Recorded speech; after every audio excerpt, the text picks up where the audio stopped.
ചെമ്പനിപ്പൂ സീരിയലിന്റെ ഇനി വരാൻ വേണ്ടി പോകുന്ന നല്ലൊരു അടിപൊളി എപ്പിസോഡിന്റെ റിവ്യൂ വിശേഷമാണ് കേട്ടോ പറയുന്നത്. ബീരാൻ ശ്രുതിയുടെ ഇളയച്ചനല്ല എന്നുള്ള സത്യം എല്ലാവരും തിരിച്ചറിയുന്ന നിമിഷമാണ് കേട്ടോ വരാൻ വേണ്ടി പോകുന്നത്. ഡീറ്റെയിൽ ആയിട്ടുള്ള റിവ്യൂലേക്ക് കിടക്കുന്നതിന് മുമ്പായിട്ട് വീഡിയോ എല്ലാവരും ഒന്ന് ലൈക്ക് ചെയ്ത് കാണാൻ വേണ്ടി ശ്രമിക്കണേ. സച്ചിൻ രേവതിയും ടൂറൊക്കെ കഴിഞ്ഞു വന്നതിന് ശേഷം ഒരു ദിവസം അശോകൻ കരഞ്ഞുകൊണ്ട് വീട്ടിലേക്ക് വരുന്നുണ്ട്. മകളെ കാണാനില്ല എന്ന് പറഞ്ഞിട്ടാണ് കേട്ടോ കരയുന്നത്. അവളും മറ്റൊരു പയ്യനുമായിട്ട് സ്നേഹത്തിലാണ്. അതിനെക്കുറിച്ച് വീട്ടുകാർക്കറിയാം. പക്ഷെ അവര് സമ്മതിക്കാത്തതിന്റെ പേരില് രണ്ടുപേരും മാറി നിന്നതാണ് കേട്ടോ. അതിനെക്കുറിച്ച് അശോകൻ വന്നിട്ട് സച്ചിന്റെ അടുത്തും രേവതിയുടെ അടുത്തും പറയുന്നുണ്ട്. അശോകന്റെ അടുത്ത് വിഷമിക്കണ്ട എന്ന് പറഞ്ഞിട്ട് മകൾ എവിടെയാണെന്നുണ്ടെങ്കിലും അവർ രണ്ടുപേരും കണ്ടുപിടിച്ചിട്ട് തിരികെ വീട്ടിലേക്ക് കൊണ്ടുവരാ എന്നുള്ള ഉറപ്പ് കൊടുക്കുവാണ്. അത് പ്രകാരം തന്നെ അവളുടെ ഫ്രണ്ട്സിന്റെ അടുത്തൊക്കെ പോയിട്ട് അന്വേഷിക്കുന്നുണ്ട്. അവളൊരു മെഡിക്കൽ ഷോപ്പിലാണ് കേട്ടോ വർക്ക് ചെയ്യുന്നത്. അവിടെ അവളുടെ കൂടെ വർക്ക് ചെയ്യുന്ന അവളുടെ ഫ്രണ്ടിന്റെ അടുത്ത് ചോദിക്കുന്ന സമയത്ത് അവൾക്ക് ഇതിനെ കുറിച്ചൊന്നും അറിയില്ല എന്നൊക്കെ പറഞ്ഞിട്ട് ഒഴിഞ്ഞു മാറാൻ വേണ്ടി ശ്രമിക്കുന്നുണ്ട്. പക്ഷേ സച്ചി രണ്ട് ഞെട്ടിക്കുമ്പോഴേക്കും അവള് സത്യങ്ങളെല്ലാം തുറന്നു പറയാണ്. അശോകന്റെ മകള് എവിടെയാണുള്ളതെന്നുള്ള സത്യം അവൾ പറയുന്നതോട് കൂടിയിട്ട് അവരുടെ അരികിൽ എത്തുകയും സച്ചിയും രേവതിയും കൂടി ചേർന്നിട്ട് കാര്യങ്ങളെല്ലാം പറഞ്ഞ് മനസ്സിലാക്കുകയും ചെയ്യുന്നുണ്ട്. അങ്ങനെ തിരികെ അവളെ വീട്ടിലേക്ക് കൊണ്ടുവരുവാണ്. അത് മാത്രമല്ല ആ പയ്യനുമായിട്ടുള്ള വിവാഹം ഇവർ രണ്ടുപേരും കൂടി ചേർന്നിട്ടാണ് ഉറപ്പിക്കുന്നത്. അശോകന്റെ മകളെ കെട്ടാൻ വേണ്ടി പോകുന്നത് ബീരാന്റെ പെങ്ങളുടെ മകനാണ് കേട്ടോ.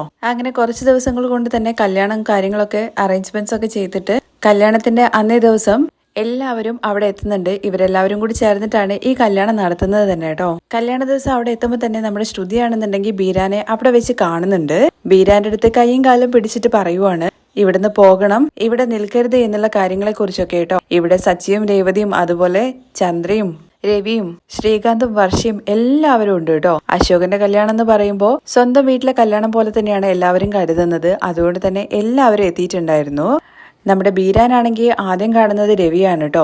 അയാളെ നിങ്ങൾക്ക് അറിയോ എന്നുള്ള കാര്യത്തെക്കുറിച്ച് അശോകന്റെ അടുത്ത് ചെന്ന് ചോദിക്കുമ്പോൾ അത് നമ്മുടെ രവിയല്ല എന്നാണ് അശോകൻ തിരിച്ചു ചോദിക്കുന്നത്. തന്റെ ഏറ്റവും അടുത്ത ഫ്രണ്ടാണെന്നുള്ള കാര്യം കൂടി അറിയിക്കുന്നുണ്ട്. ഇതെന്തായാലും കുരുക്ക് തന്നെയാണെന്നുള്ള കാര്യം മനസ്സിലാക്കിയിട്ട് അവരാരും കാണാതെ കുറെയൊക്കെ ഒഴിഞ്ഞു മാറാൻ വേണ്ടിയിട്ട് ബീരാൻ ശ്രമിക്കുന്നൊക്കെ ഉണ്ട് കേട്ടോ. അതിനിടയ്ക്കാണ് ശ്രുതിയാണെങ്കിൽ തന്റെ അടുത്ത് വന്നിട്ട് മാറി നിൽക്കാൻ വേണ്ടി പറഞ്ഞത്. സ്വന്തം പെങ്ങളുടെ മകന്റെ കല്യാണത്തിൽ നിന്ന് എങ്ങനെയാ ബീര മാറി നിൽക്കുന്നത്? അതുമാത്രം കല്യാണം കഴിഞ്ഞിട്ട് പയ്യന്റെ കൈ പിടിച്ചു കൊടുക്കുന്ന സമയത്തും അവിടെ വേണമല്ലോ. അതുകൊണ്ട് ഒരു രീതിയിലും ബീരാന് ഇതിന്ന് മുങ്ങാൻ വേണ്ടി പറ്റാത്തൊരു അവസ്ഥയാവുകയാണ്. മാക്സിമം ആരും കാണാതെ ഒഴിഞ്ഞു മാറാനൊക്കെ ശ്രമിക്കുന്നുണ്ടെങ്കിലും കല്യാണം കഴിഞ്ഞ് ചെക്കനെയും പെണ്ണിനെയും അനുഗ്രഹിക്കുന്ന സമയത്ത് കൈയോടെ ആളെ പൊക്കുവാണ് കേട്ടോ ചെയ്യുന്നത്. സച്ചിൻ രേവതിയും കൂടി ഇങ്ങനെ നടന്നു പോയിക്കൊണ്ടിരിക്കുന്ന സമയത്താണ് ബീരാൻ ഇവരെ അനുഗ്രഹിക്കാൻ വേണ്ടിയിട്ട് ഇങ്ങനെ പോകുന്നത്. രേവതിയാണ് ആദ്യം ബീരാനെ കാണുന്നത്. ഇത് നോക്ക് സച്ചിയേട്ടാ, ഇത് ശ്രുതിയുടെ ഇളയച്ചനല്ലേ എന്നുള്ള കാര്യം ചോദിക്കുവാണേ. അയാൾ എന്താണ് ഇവിടെ എന്നാണ് സച്ചി ചോദിക്കുന്നത്. ഇത് ഞാൻ അപ്പോഴേ രേവതി നിന്റെ അടുത്ത് പറഞ്ഞില്ലേ, എന്തൊക്കെയോ ദുരൂഹതകളുണ്ട്, അത് അവളുടെ സ്വന്തം ഇളയച്ചനല്ല എന്ന്. എന്തായാലും ഇന്നത്തോട് കൂടിയിട്ട് അവളുടെ എല്ലാ കള്ളക്കളിയും പൊളിക്കും ഞാനെന്നൊക്കെ പറഞ്ഞിട്ട് ബീരാന്റെ അരികിലേക്ക് ഇങ്ങനെ ചെന്നിട്ട് സച്ചിൻ രേവതി നിൽക്കുന്നുണ്ട്. അപ്പോഴേക്കും ബീരാനാണെങ്കിൽ പെണ്ണും ചെക്കനെ അനുഗ്രഹിച്ച് തലയിൽ കൈ വെച്ചിട്ടൊക്കെ നന്നായിട്ട് വരട്ടെ എന്നൊക്കെ ഇങ്ങനെ പറയുന്നൊക്കെ ഉണ്ട്. അപ്പോഴേക്കും അശോകനാണെങ്കിൽ സച്ചിയുടെ അടുത്തും രേവതിയുടെ അടുത്തും പറയുന്നുണ്ട് ഇത് പയ്യന്റെ അമ്മാവനാണ് എന്നുള്ള കാര്യം. അശോകൻ ആരെടുത്താണ് പറയുന്നത് എന്നുള്ള കാര്യം ബീരാൻ നോക്കുന്ന സമയത്താണ് അവിടെ സച്ചിയെയും അതുപോലെ തന്നെ രേവതിയെയും കാണുന്നത്. അതോടുകൂടിയിട്ട് എല്ലാം പൊളിഞ്ഞു എന്നുള്ള കാര്യം മനസ്സിലാവാണ്. പക്ഷെ സച്ചിയും രേവതിയും അവിടെ വെച്ചിട്ടൊരു പ്രശ്നമൊന്നും ഉണ്ടാക്കുന്നില്ല കേട്ടോ. കല്യാണത്തിന്റെ ഏകദേശം ആ പരിപാടികളും കാര്യങ്ങളും എല്ലാം കഴിഞ്ഞതിന് ശേഷം ബീരാനെ നൈസായിട്ട് മാറ്റി നിർത്തിക്കൊണ്ട് സച്ചി ചോദിക്കുന്നുണ്ട് സത്യം പറയടോ താൻ ആരാണെന്ന്. ദയവ് ഇത് സച്ചി പ്രശ്നം ഉണ്ടാക്കരുത്. ഇവിടെ വെച്ചിട്ട് എന്റെ പെങ്ങളുടെ മകന്റെ കല്യാണമാണ്. ഇവിടെ വെച്ചിട്ട് ഞാൻ ഇങ്ങനൊരു കാര്യം ചെയ്തു എന്നുള്ള കാര്യം അറിഞ്ഞു കഴിഞ്ഞു കഴിഞ്ഞാൽ അതോടുകൂടിയിട്ട് അവരുടെ വിവാഹം മുടങ്ങും. ദയവ് ഇത് പ്രശ്നം ഉണ്ടാക്കരുതെന്ന് പറയണേ. ഇവിടെ വെച്ചിട്ട് ഞങ്ങൾ എന്തായാലും പ്രശ്നം ഉണ്ടാക്കുന്നില്ല, താൻ ഞങ്ങളെ കൂടെ വാ എന്ന് പറഞ്ഞിട്ട് അവനെ അവിടുന്ന് കൊണ്ടുപോയിട്ടാണ് കേട്ടോ കാര്യങ്ങളെല്ലാം ചോദിച്ച് മനസ്സിലാക്കുന്നത്. ബീരാനാണെങ്കിൽ വേറെ നിവൃത്തിയൊന്നും ഇല്ലാത്തത് കൊണ്ട് തന്നെ സച്ചിയുടെ അടുത്തും രേവതിയുടെ അടുത്തും സത്യങ്ങളെല്ലാം തുറന്നു പറയാണ് ചെയ്യുന്നത്. ആദ്യം ശ്രുതിയും അതുപോലെ മീരയും കൂടി ചേർന്നിട്ട് ബീരയെ കാണാൻ വേണ്ടി വന്നിട്ടുണ്ടായിരുന്നല്ലോ. സിനിമയിൽ അഭിനയിക്കാൻ വേണ്ടിയിട്ടാണ് ഒരു ചാൻസ് തരാ എന്നൊക്കെ പറഞ്ഞിട്ടാണ് തന്നെ കൂട്ടിക്കൊണ്ടു പോകുന്നത് എന്നും. അത് കഴിഞ്ഞിട്ട് നിങ്ങളുടെ അച്ഛമ്മയുടെ വീട്ടിലെത്തിയപ്പോഴാണ് എന്നെ അഭിനയിക്കാൻ വേണ്ടിയിട്ട് കൊണ്ടുവന്നതല്ല, അഭിനയം എന്ന് എന്നെ മോഹിപ്പിച്ചിട്ട് അവരുടെ ജീവിതത്തിൽ എന്തോ കള്ളത്തരങ്ങൾ മറച്ചു വെക്കാനാണെന്നുള്ള സത്യം മനസ്സിലാക്കി. അതോടുകൂടിയിട്ട് താന് ഇനി ഈ പരിപാടിക്കില്ല എന്നുള്ള കാര്യത്തെക്കുറിച്ച് പറഞ്ഞതാണ്. പക്ഷെ അവളുടെ ജീവിതം തകരും, അവൾ ആത്മഹത്യ ചെയ്യുന്നൊക്കെ പറഞ്ഞിട്ട് എന്നെ ഭീഷണിപ്പെടുത്തിയതുകൊണ്ട് മാത്രമാണ് അവളുടെ അച്ഛൻ മരിച്ചു എന്നുള്ള കള്ളനാടകമൊക്കെ നിങ്ങളുടെ വീട്ടിൽ വന്നിട്ട് ഞാൻ പറഞ്ഞത്. അല്ലാതെ നിങ്ങളെ മനഃപൂർവ്വം ആരും ചതിക്കണം എന്നുള്ള ഉദ്ദേശത്തോട് കൂടിയിട്ടൊന്നും അല്ല താൻ പറഞ്ഞെന്ന് പറഞ്ഞിട്ട് ബീരാൻ തടി തപ്പുന്നുണ്ട് കേട്ടോ. എല്ലാ കുറ്റങ്ങളും ശ്രുതിയുടെ മേലിട്ടുകൊണ്ട് ഈ കാര്യങ്ങളൊക്കെ താന് ഞങ്ങളുടെ വീട്ടിൽ വന്നിട്ട് പറയണം എന്നുള്ള കാര്യം കൂടി സച്ചി പറയുന്നുണ്ട്. ഞാൻ എവിടെ വേണമെങ്കിലും വന്നിട്ട് പറയാം, ദയവ് ചെയ്തിട്ട് എന്റെ ജീവിതം തകർക്കാൻ വേണ്ടി ശ്രമിക്കരുത്. ഞാൻ വെറും ഒരു ഇറച്ചി കച്ചവടക്കാരൻ മാത്രമാണ്. അഭിനയം എന്നുള്ള ഭ്രാന്ത് മൂത്തത് കൊണ്ടാണ് ഇങ്ങനെ ഒരു കുഴിയിലൊക്കെ എനിക്ക് വന്ന് ചാടേണ്ടി വന്നത്. അത് മാത്രമല്ല, രേവതി അന്ന് ഇറച്ചി മേടിക്കാൻ വേണ്ടി വന്നിരിക്കുന്നത് എന്റെ കടയിലായിരുന്നു. അന്ന് രേവതി കാണരുത്, എന്നെ മനസ്സിലാവരുതെന്ന് കരുതിയിട്ടായിരുന്നു ഞാൻ അന്ന് തോർത്തുമുണ്ട് ഇട്ടിട്ട് നിന്നിട്ടുണ്ടായിരുന്നത്. അതിനു മുമ്പ് ഒരു തവണ രേവതി ബീരാനെ വണ്ടിയിൽ പോകുന്ന സമയത്ത് കണ്ടിട്ടുണ്ടായിരുന്നല്ലോ, അതും താൻ തന്നെയാണ് എന്നും അന്ന് താൻ ഓടിക്കയറിയിട്ടുണ്ടായിരുന്നത് ശ്രുതിയുടെ കടയിലേക്കാണ്. അവിടെ ഒളിച്ചിരുന്നതുകൊണ്ട് മാത്രമാണ് രേവതിക്ക് തന്നെ പിടിക്കാൻ വേണ്ടി പറ്റാണ്ടിരുന്നത് എന്നുള്ള സത്യങ്ങളൊക്കെ മനസ്സിലാക്കാണ് കേട്ടോ. തുടർന്ന് സച്ചി രേവതിയും കൂടി ചേർന്ന് ബീരാനെയും കൂട്ടിയിട്ട് വീട്ടിൽ വരുന്നുണ്ട്. വീട്ടിൽ വന്നതിന് ശേഷമാണ് കേട്ടോ ആ വലിയ അംഗം നടക്കാൻ വേണ്ടി പോകുന്നത്. കല്യാണമൊക്കെ കഴിഞ്ഞിട്ട് എല്ലാവരും നേരത്തെ തന്നെ വീട്ടിലെത്തിയിട്ടുണ്ടായിരുന്നു.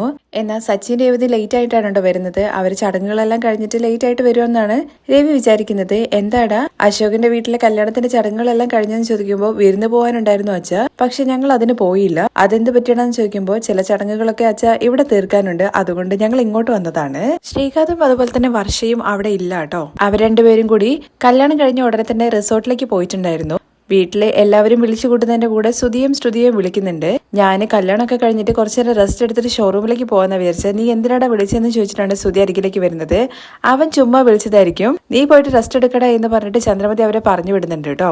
അവരെടുത്ത് പോകരുതെന്ന് പറഞ്ഞിട്ട് അവിടെ നിർത്തിയിട്ട് സച്ചിക്ക് എന്തോ പറയാനുണ്ടെന്നല്ല പറഞ്ഞത്, അത് കേൾക്കാം എന്ന് പറഞ്ഞിട്ട് അവരെ പിടിച്ചു നിർത്തുവാണ് കേട്ടോ രവി. നമുക്കച്ച ഒരു ഗസ്റ്റ് ഉണ്ട്, ആ ഗസ്റ്റിന് ചില ചടങ്ങുകളും കാര്യങ്ങളൊക്കെ ചെയ്യാനുണ്ട്.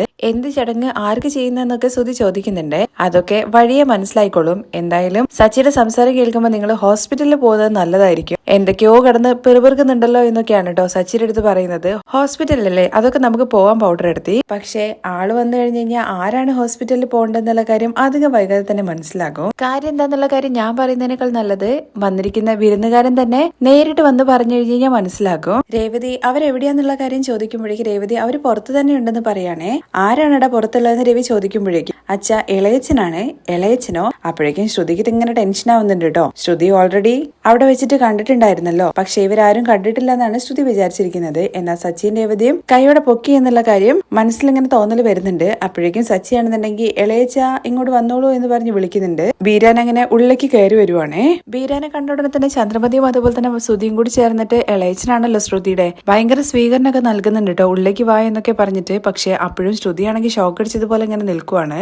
അല്ല ഇളയച്ചൻ എന്താ പെട്ടെന്ന് ഇങ്ങോട്ട്? അല്ല ശ്രുതി, നീ അന്ന് ബിസിനസ് ഡെവലപ്മെന്റിന് വേണ്ടിയിട്ട് പണം മേടിക്കണം എന്നൊക്കെ പറഞ്ഞിട്ടില്ലായിരുന്നോ? അതിന് വേണ്ടിയിട്ട് ആ കാര്യത്തെ കുറിച്ച് നീ സംസാരിച്ചിരുന്നോ? അതിന് വേണ്ടിയിട്ടാണോ ഇളയച്ചൻ വന്നതെന്നൊക്കെ ചോദിക്കുന്നുണ്ട്. അപ്പോഴും കാര്യമൊന്നും മനസ്സിലാവുന്നില്ല. ചന്ദ്രയ്ക്കും അതുപോലെ തന്നെ ശ്രുതിക്കും അവരാണെങ്കിൽ വരും ഇളയച്ച ഇരിക്കും എന്നൊക്കെ പറഞ്ഞിട്ട് ഭയങ്കര സ്വീകരണമാണ്. പക്ഷെ ശ്രുതിക്ക് ഏകദേശം കാര്യം മനസ്സിലാവുന്നുണ്ട്. കാര്യങ്ങളൊക്കെ ഏകദേശം മനസ്സിലായിട്ടുണ്ട് എന്നുള്ള കാര്യം ശ്രുതിക്ക് മനസ്സിലാവുന്നുണ്ട്. പക്ഷെ എങ്ങനെയെങ്കിലും ഇതിൽ നിന്ന് തല ഒഴിയണമെന്ന് വിചാരിച്ചുകൊണ്ട് ആ അങ്കിൾ എന്താ പെട്ടെന്ന് ഒന്നും പറയാതെ ഇങ്ങോട്ട് വന്നത്?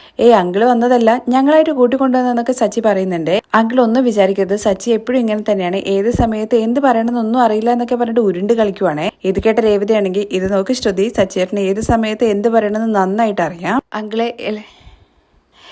ഇളയച്ച എന്തെങ്കിലും പ്രധാനപ്പെട്ട കാര്യത്തിന് വേണ്ടിയിട്ട് നാട്ടിലേക്ക് വന്നതാണോ? സച്ചിയും രേവതിയും കൂടി ചേർന്നിട്ട് ഫോഴ്സ് ചെയ്തിട്ട് ഇങ്ങോട്ട് കൊണ്ടുവന്നോന്നൊക്കെ ചോദിക്കുന്നുണ്ട്. അങ്ങനെ ഇളയച്ച എന്ന് ഇങ്ങനെ ശ്രുതി വിളിക്കുന്നുണ്ടല്ലോ. ഇത് നോക്ക് പൗഡർ എടുത്തി ഇളയച്ച എന്ന് വിളിക്കുന്നത് കേൾക്കാൻ നല്ല രസമുണ്ട്. പക്ഷേ ഇദ്ദേഹം ആരുടെ ഇളയച്ചനാണ്? ഇദ്ദേഹം ആരുടെ മാമനാണ്? അച്ഛനറിയോ ഇദ്ദേഹം ആരുടെ മാമനാണ് എന്നുള്ള കാര്യം? നീ എന്താണ് അങ്ങനെ ചോദിക്കുന്നത്? ശ്രുതിയുടെ ഇളയച്ചനല്ലേ എന്ന് രവി ചോദിക്കുന്നുണ്ട് കേട്ടോ. അതെ, മലേഷ്യ ഇളയച്ചൻ അതല്ലേ, അത് നമുക്ക് എടുത്തിട്ട് ഒരു ഭാഗത്തേക്ക് വെക്കാട്ടോ. എന്നാൽ ഇദ്ദേഹം മറ്റൊരാളുടെ മാമനും കൂടിയാണ്. അത് ആരുടെയാന്നുള്ള കാര്യം ഞാൻ പറയട്ടെ. ഇവരുടെ പെങ്ങളുടെ മകനെയാണ് അശോകൻ അങ്ങളുടെ മകള് കല്യാണം കഴിച്ചിരിക്കുന്നത്. സച്ചി എന്തൊക്കെ മണ്ടത്തരങ്ങളായി വിളിച്ചു പറയുന്നൊക്കെ ചന്ദ്ര ചോദിക്കുമ്പോ അമ്മ മണ്ടത്തരങ്ങളല്ല, സച്ചിയേട്ടൻ പറയുന്നത് സത്യമാണെന്ന് രേവതി. അപ്പൊ നിങ്ങൾ പറഞ്ഞു വരുന്നത് എന്താണ്? അശോകന്റെ മരുമകന്റെ മാമനാണെന്നല്ലേ പറഞ്ഞത്? അപ്പോൾ ശ്രുതിയുടെ ഇളയച്ചനും ഇവർ രണ്ടുപേരും തമ്മിൽ റിലേറ്റീവ് ആണോ എന്നൊക്കെയാണ് രവി ചോദിക്കുന്നത്. അയ്യോ അച്ഛൻ ഇത്രയ്ക്കും പൊട്ടനായി പോയോ? ഇതിലും അച്ഛന്റെ നല്ല കാര്യങ്ങൾ മാത്രമേ ചിന്തിക്കുന്നുള്ളൂ. ഇതിന്റെ കൂടെ എന്താന്നുള്ള കാര്യം അച്ഛന് മനസ്സിലാവുന്നില്ലേ? ഇതുകൊണ്ടാണ് നമ്മളെല്ലാവരും ഇവളെ സ്തോത്രത്തിൽ പറ്റിച്ചത്. ഇത് നമ്മുടെ ശ്രുതിയുടെ ഇളയച്ചനാണ്, മലേഷ്യയിൽ നിന്ന് വന്നു. അവരെങ്ങനെയാണ് അശോകന്റെ മകളുടെ ഭർത്താവിന്റെ മാമനാവുന്നതെന്നൊക്കെ ചന്ദ്ര ചോദിക്കുന്നുണ്ടേ. തുടർന്ന് ബീരാൻ തന്നെ എല്ലാവരുടെ അടുത്ത് സത്യം തുറന്നു പറയാണ്, ഞാൻ ശ്രുതിയുടെ ഇളയച്ചനൊന്നുമല്ല, ശ്രുതി ഇളയച്ചനായിട്ട് അഭിനയിക്കാൻ വേണ്ടിയിട്ട് വിളിച്ചപ്പോ വന്നതാണ് എന്നുള്ള സത്യം. ഞാൻ ശരിക്കും അശോകന്റെ മകളെ കല്യാണം കഴിച്ചിരിക്കുന്ന അവന്റെ മാമനാണ് എന്നുള്ള സത്യം വെളിപ്പെടുത്തുവാണ് കേട്ടോ ചെയ്യുന്നത്. താൻ ചെയ്തതിനൊക്കെ എല്ലാവരുടെ അടുത്തും സോറിയൊക്കെ പറഞ്ഞിട്ട് നമ്മുടെ ബീരാൻ അവിടുന്ന് രക്ഷപ്പെടുന്നുണ്ട് കേട്ടോ. എന്നാ ശ്രുതിയാണെന്നുണ്ടെങ്കിൽ മൊത്തത്തില് പെട്ട അവസ്ഥയാവാണ്. ശേഷം നമ്മുടെ ശ്രുതിയുടെ ഊഴാണ് കേട്ടോ. ശ്രുതിയുടെ അടുത്ത് ചന്ദ്രമതി എന്ന് ചോദിക്കുന്നുണ്ട്, നീ നന്നായിട്ട് എന്റെ മുഖത്ത് കരിവാരി തേച്ചു അല്ലേടി, ഇനി ഒരു നിമിഷം പോലും നീ ഈ വീട്ടിൽ നിൽക്കരുതെന്ന് പറഞ്ഞിട്ട് ശ്രുതിയെ അടിച്ചിറക്കുവാണ് കേട്ടോ ചെയ്യുന്നത്. ഇതിന്റെ ഡീറ്റെയിൽ ആയിട്ടുള്ള റിവ്യൂ കേൾക്കാൻ താല്പര്യം ഉണ്ടെന്നുണ്ടെങ്കിൽ നെക്സ്റ്റ് എപ്പിസോഡിന് കമന്റ് ചെയ്യണേ. താങ്ക്